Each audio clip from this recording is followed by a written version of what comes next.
মা বোনেরা মাসিক অবস্থায় ভুলেও এই 5টি খাবার খাবেন না। যদি এই 5টি খাবার খান তাহলে ধীরে ধীরে আপনি ক্যান্সারের দিকে আক্রান্ত হবে, অথচ আপনি নিজেও জানবেন না।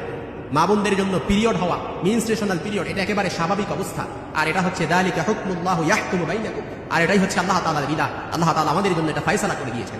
এই যে শুরু হয়ে যায় তাদের, তখন এই 5টি খাবার ভুলেও খাওয়া যাবে না, যেটা মেডিকেল সায়েন্স প্রুভ করেছে, প্রমাণ করেছে। এর 1 নাম্বার হচ্ছে দুধ, চিজ বা দই। এই খাবারটা ভুল করে খাওয়া যাবে না। দুধ, চিজ বা দই, এটা যদি আপনি খান তাহলে এটার মধ্যে এরকম কোনো অ্যাসিড রয়েছে, হরমোন রয়েছে, যেটা আপনাকে মারাত্মক লেভেলের আপনার উপরে প্রভাব ফেলতে পারে এবং ধীরে ধীরে আপনাকে ক্যান্সারের দিকে ধাবিত করতে পারে। মেডিকেল সায়েন্স প্রুভ করেছে। 2 নাম্বার যে খাবারটি মাসিক অবস্থায় আমার মা বোনরা খেতে পারবে না, সেটা হচ্ছে জাঙ্ক ফুড।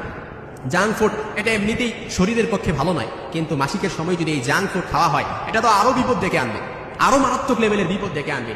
3 নাম্বার মাসিক অবস্থায় মা বোনরা যে খাবারটি খাবে না, সেটা হচ্ছে তারা কোল্ড ড্রিঙ্কস, ঠান্ডা ড্রিঙ্কস, সফট ড্রিঙ্কস, এটা ফ্রিজের কোনো ড্রিঙ্কস তারা মাসিক অবস্থায় খেতে পারবে না। আর এই মাসিক অবস্থায় এই খাবারটা খাওয়ার ফলে আপনি দেখবেন 5-10 বছর পরে মারাত্মক লেভেলের ক্যান্সারে আপনি আক্রান্ত হয়ে গেছেন। মাসিক অবস্থায় আপনি যদি এই খাবারটা আপনি বেছে না খান, তাহলে এটা আপনাকে অবশ্যই 5-10 বছর পরে এটা আপনাকে ভুগতে হবে। এজন্য আমাদেরকে এটা অবশ্যই মেনে চলতে হবে। এজন্য কোল্ড ড্রিঙ্কস এটা খাওয়া যাবে না। একাধিক গবেষণায় এটাই প্রমাণ হয়েছে, যারা যে মা বোনেরা মাসিক অবস্থায় কোল্ড ড্রিঙ্কস খাবে, এই সময় এই ধরনের পানীয় খেলে ইউটেরাইন ওয়ালে রক্ত থেকে যায়, অর্থাৎ আপনার রক্ত থেকে যায়। এমনটা হতে থাকলে 5 থেকে 10 বছর পরে গিয়ে আপনি মারাত্মক ক্যান্সারে আক্রান্ত হওয়ার আশঙ্কা বহুগুণে বেড়ে যায়। এজন্য 4 নাম্বার যে খাবারটা আপনি মাসিক অবস্থায় খাওয়া যাবে না, সেটা হচ্ছে শশা।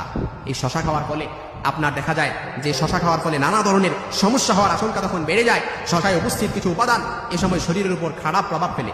এই জন্য পিরিয়ড থাকা অবস্থায় আপনি ভুল করেও শশা খাবেন না। 5 নাম্বার হচ্ছে আপনি কখনো লবণ খাবেন না, এমনকি লবণযুক্ত কোনো খাবারও তখন আপনি খাবেন না। এটা আপনার জন্য আপনার শরীরের উপরে খারাপ প্রভাব ফেলবে। এই জন্য